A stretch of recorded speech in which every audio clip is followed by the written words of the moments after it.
parmi les 39 travaux, c'est ce qu'on appelle Melechet Choresh, l'action de labourer.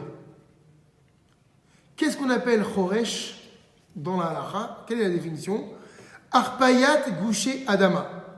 Veyishur Pena Karka Kedel Arshiro Lizriya. Donc c'est ameublir un sol et l'aplanir afin de le rendre apte à être ensemencé.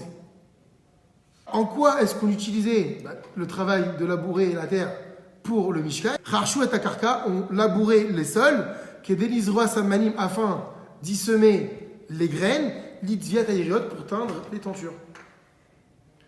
Donc, Melechet Choresh fait partie des travaux nécessaires à la confection du Mishkan. Et donc, interdit de réaliser ce travail le Shabbat. Qu'est-ce que cela va impliquer pour moi? Je vais dire, mais je ne suis pas paysan, je ne laboure pas la terre. À Choresh, celui qui laboure, déjà. Ou bien à Chofer, celui qui va creuser. Ou à Ose Charitz, ou celui qui va faire un sillon pendant Shabbat, Bekarka, Riouya, Lizriya, dans un sol qui est bon pour planter, Olinsia, donc pour semer ou pour planter, Arezé Asur Minatora. C'est interdit d'après la Torah, Mishum Melechet Choresh. Qu'est-ce que ça va induire comme question? Est-ce que j'ai le droit de tirer un banc lourd, Shabbat, sur mon sol, dans mon jardin? Est-ce que j'ai le droit de tirer la table sur la terre pendant Shabbat? Ça va créer un sillon. On va le voir dans un Hachem.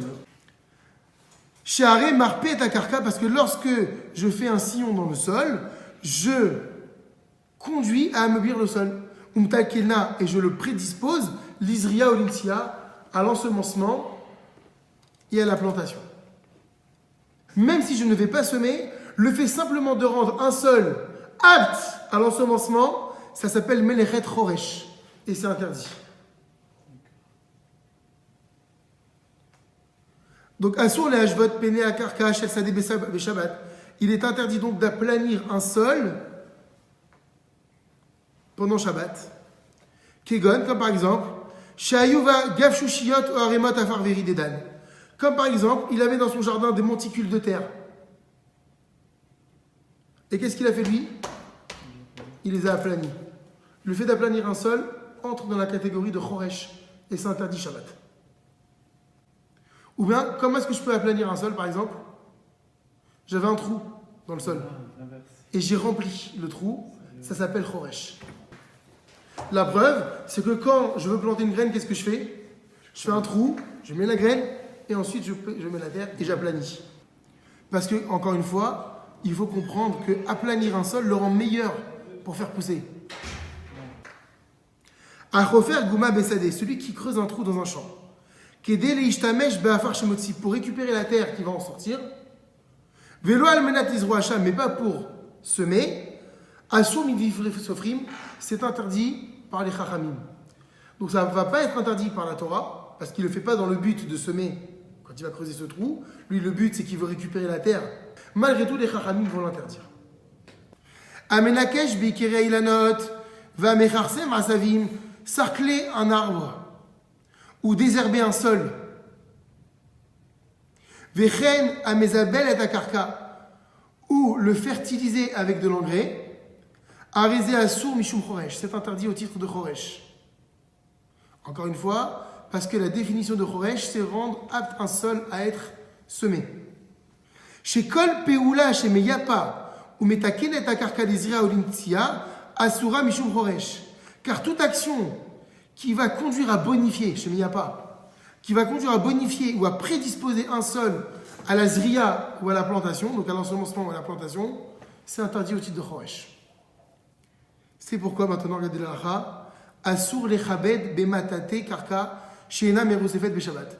Il est interdit de passer le balai sur un sol qui n'est pas carrelé. Chémé, parce que peut-être qu'il y a Jvé Goumot. En passant le balai, qu'est-ce qu'il va faire? Il va aplanir le sol. Aval, karka, merou, c'est fait, mais évidemment, un sol qui est carrelé ou parqué, pas de problème, moutard, c'est permis. Alors, pour répondre à ce qu'on a dit tout à l'heure, moutard l'igror à la arrête, mita ou kissé au safsal. Il sera permis de traîner sur un sol, donc sur de la terre, un lit ou une chaise ou un banc ou toute autre chose, ben gedolim, ben ketanim, que ces meubles soient grands ou petits, c'est-à-dire lourds ou légers, Bilvad, chez lo yitkaven la haritz, à condition qu'en le faisant, je n'ai pas l'intention de labourer. Vechen, ainsi, mutar la tzet le makam me'orav kadin imagala shel tinok, av shover bederech hafar. Il sera permis dans un endroit où il y a un hérouve de passer avec la poussette du bébé sur un endroit où il y a de la terre. Parce que mon but c'est quoi? C'est pas de faire des sillons, c'est de traverser l'endroit qui m'est permis avec le hérouve, encore une fois je précise. Ven la chouch la siat haritz, il n'y a pas lieu de craindre l'interdiction de faire des sillons. Nidbak bemin alav titobutz, lo yekanechem bekarka. Si c'est collé à mes chaussures, de la boue. Lo yekanechem bekarpaka, on ne devra pas les essuyer, ces chaussures, sur le sol.